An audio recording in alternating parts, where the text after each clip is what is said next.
2 महीने बचे हैं चुनाव में। सीएए लागू करने का ऐलान। क्या करेंगे, क्या होगा, क्या नुकसान है, ये मैं समझाता हूं आपको। देखिए, बंगाल से बीजेपी सांसद हैं एक शांतनु ठाकुर। उन्होंने बोला कि गारंटी के साथ दावा करते हैं कि देश भर में 7 दिन के भीतर सीएए को वो लागू कर देंगे। इससे पहले 27 दिसंबर को बंगाल दौरे पर गए केंद्रीय गृह मंत्री अमित शाह ने कहा था कि सीएए लागू होने से कोई नहीं रोक सकता। क्या है सीएए, होगा तो क्या होने वाला है, नहीं होगा तो क्यों नहीं होगा, सारी बात। देखिए, भारतीय नागरिक संशोधन अधिनियम पर 5 साल पहले ही संसद में पारित हो चुका है सीएए।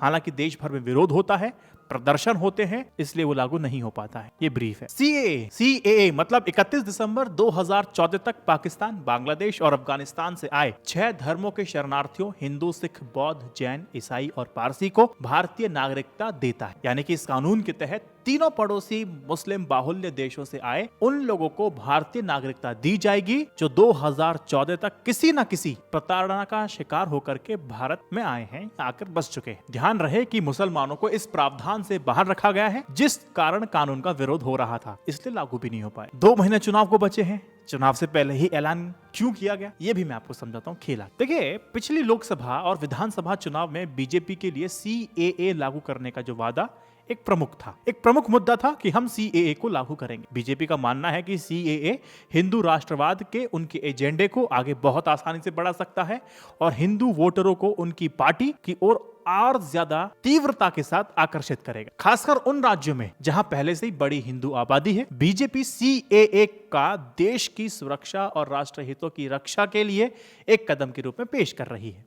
अब इस तरह बीजेपी खुद को एक बहुत मजबूत और निर्णायक नेतृत्व के तौर पर आप सभी के सामने पेश करने की कोशिश कर रही है। वही विपक्ष कहता है कि भाई देखिए, सीएए मुस्लिम विरोधी है, भारतीय संविधान के समानता के नियम का उल्लंघन करता है। ऐसे में भारतीय जनता पार्टी विपक्ष को सीएए के विरोध को मुस्लिम तुष्टीकरण के रूप में पेश कर सकती है, जो उसके हिंदू राष्ट्रवादी एजेंडे को और मजबूत कर सकता है।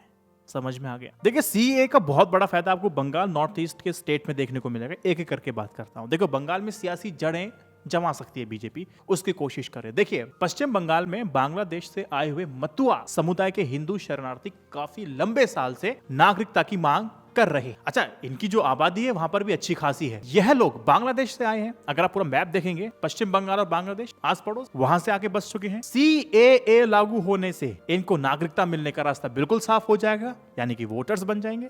फायदा किसको होगा, समझ में आ रहा है। 2024 चुनाव में बीजेपी मतुआ समुदाय को लुभा करके अपनी सियासी जड़ें मजबूत करना चाह रही है। 2019 लोकसभा चुनाव और 2021 बंगाल विधानसभा चुनाव में बीजेपी मतुआ समुदाय पर अपनी अच्छी खासी पकड़ बना रखी है, उसने कामयाबी भी हासिल की है।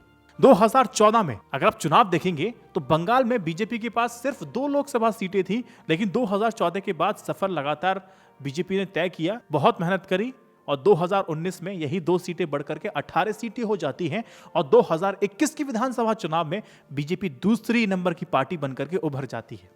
बीजेपी के इस बढ़ते जो ग्राफ के पीछे ना मतुआ समुदाय का एक अहम भूमिका है। अब 2024 लोकसभा चुनाव से ठीक पहले बीजेपी ने एक बार फिर से सीएए का मुद्दा या फिर कह सकते हैं दाव चल दिया है। और ध्यान रखना, ये जो दाव है ना, बीजेपी के लिए बंगाल में संजीवनी साबित हो सकता है। और नंबर्स की बात करूं, देखो, लोकसभा सीट के लिहाज से ना यूपी में 80 सीटें आती हैं, महाराष्ट्र में 48, पश्चिम बंगाल में 42, तीसरी सबसे बड़ा राज्य है। समझिए इस खेल को और इस बात को। ये तो होगी फायदा क्या होगा। 1% मान लेते हैं कि सीएए लागू हो गया, क्या बदल जाएगा साहब। देखिए, नागरिकता संशोधन कानून पूरे भारत में लागू होगा, लेकिन इसका प्रभाव उन राज्यों में ज्यादा दिखाई देगा जहां पहले से ही विदेशी नागरिकों की बड़ी तादाद है। मैंने कहा नॉर्थ ईस्ट, अब उसकी बात करूंगा। सबसे ज्यादा पूर्वोत्तर के राज्य हैं जिनको इसमें आपको असर देखने को मिलेगा। पश्चिम बंगाल, अरुणाचल प्रदेश, असम, मणिपुर, मेघालय, मिजोरम, नागालैंड, त्रिपुरा। नॉर्थ ईस्ट अल्पसंख्यक बंगाली हिंदुओं का गढ़ माना जाता है। पिछले दशकों में पाकिस्तान, बांग्लादेश, अफगानिस्तान में अत्याचार से परेशान होकर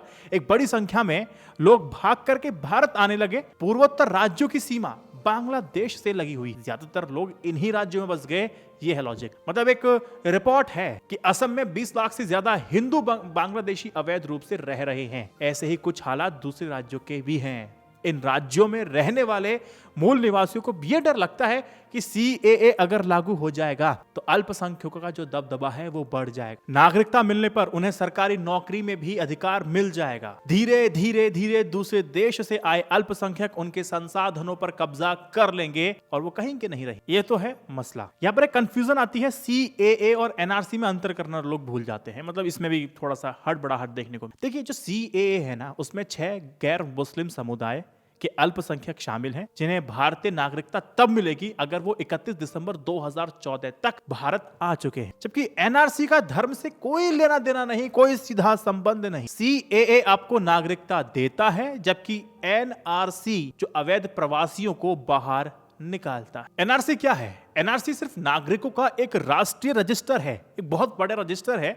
उसका सिर्फ उद्देश्य यही है कि भारत से अवैध घुसपैठियों की पहचान करके उनको बाहर निकाल दिया जाए, चाहे वो किसी भी धर्म जाति के हो। उसका गैर मुस्लिम और हिंदू से कोई मतलब नहीं है। फिलहाल एनआरसी सिर्फ असम में लागू है। देखिए अब एक और बात है, सीएए लागू हुआ तो नागरिकता के लिए आवेदन कैसे करें ये भी मैं आपको बता देता हूं चलते चलते। देखिए आमतौर पर कानून भारत की नागरिकता लेने के लिए कम से कम 11 साल तक के देश में रहने अनिवार्य है, लेकिन सीएए लागू होने के बाद 3 देश के 6 समुदाय के लोगों के लिए 6 साल रहने पर ही नागरिकता दे दी जाएगी। सिटीजनशिप एक्ट अगर आप पढ़ेंगे ना तो 11 साल चाहिए, लेकिन 6 साल में काम हो जाए। बाकी दूसरे देशों और धर्मों के लोगों के लिए आपको कम से कम 11 साल का वक्त भारत में गुजारना पड़े। क्लियर? नए नागरिकता कानून के मुताबिक सभी शर्तें पूरी करने वाले शरणार्थियों को नागरिकता लेने के लिए ऑनलाइन आवेदन करना होगा। इसके लिए पोर्टल तैयार किया गया है। आवेदकों से कोई भी दस्तावेज नहीं लिया जाएगा, बस उन्हें वो साल बताना होगा जब वो भारत में एंट्री किए थे और नागरिकता से जुड़े हुए सभी मामलों की प्रक्रिया ऑनलाइन ही पूरी कर ली जाएगी। आवेदक ऑनलाइन आवेदन कर सकेंगे। इसके बाद गृह मंत्रालय जांच करेगा और नागरिकता दे दी जाएगी। और इस पूरी ऑनलाइन प्रक्रिया में ना स्टेट गवर्नमेंट का कोई लेना देना नहीं होगा, उसका कोई हस्तक्षेप नहीं। तो इस तरह से आप भारत के नागरिक बन सकते। इस वीडियो को व्हाट्सएप ग्रुप पे शेयर कीजिए।